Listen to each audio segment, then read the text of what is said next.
কি পালকিওয়ালা, পালকিতে কইরা কি নিয়ে যাইতাছো? ছি ছি শান্ত ভাই, এক কাউরে না জানে আর তুমি বিয়ে করে ফেলাইলা।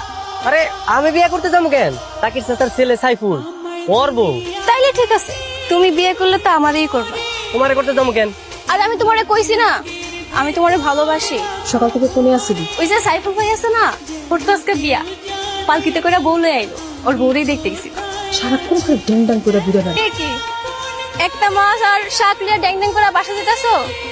রান্না করতে যে তেল রসুন আদা মরিচ এগুলো তো নাও নাই। এই বউয়ের মতো তুমি আমার ঝাড়ি দিতেছো কেন? হ্যাঁ, তোমার হবু বউ হিসাবে আমার একটা দায়িত্ব আছে না? এই পালকি শোনো, তুমি যদি প্রতিদিন আমার এভাবে বিরক্ত করো, তোমার বাবার কাছে কিন্তু আমি সব কই দিব।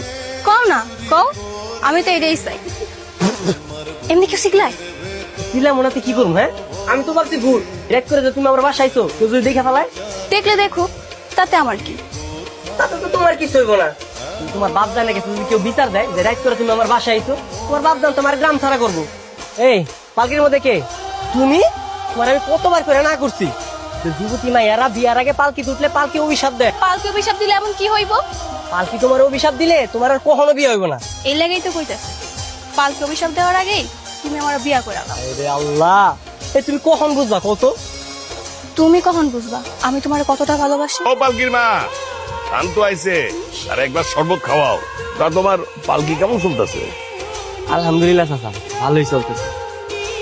হ্যাঁ একটু কম পাইতেছি। চিন্তা করো না, সামনে পালকির বিয়া নামাই, পালকির বিয়াতে তুমি তোমার পালকি করেই পালকিরে নিয়ে যায়। আমারে দেখার লাগাইছো তাই না? তোমার দেখার লেগে আসমো কেন? আমি কামে আইছি। তো কি কামে আইছো শুনি? তোমারে কইতে যাবো কেন? বুঝতে পারছি, আমি কষ্ট পেয়ে থাকি এটা তুমি চাও না তাই না? তুমি কষ্ট পেলে আমার কি? কারণ তুমিও আমার মতো আমার ভালোবাসা ফেলাইছো।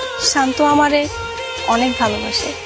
সে যদি তোরে ভালোই বাসা থাকে তাহলে এখন পর্যন্ত কয় না কেন?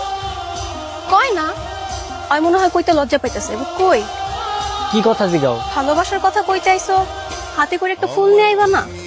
সময় তার ফুরে যায় নাই।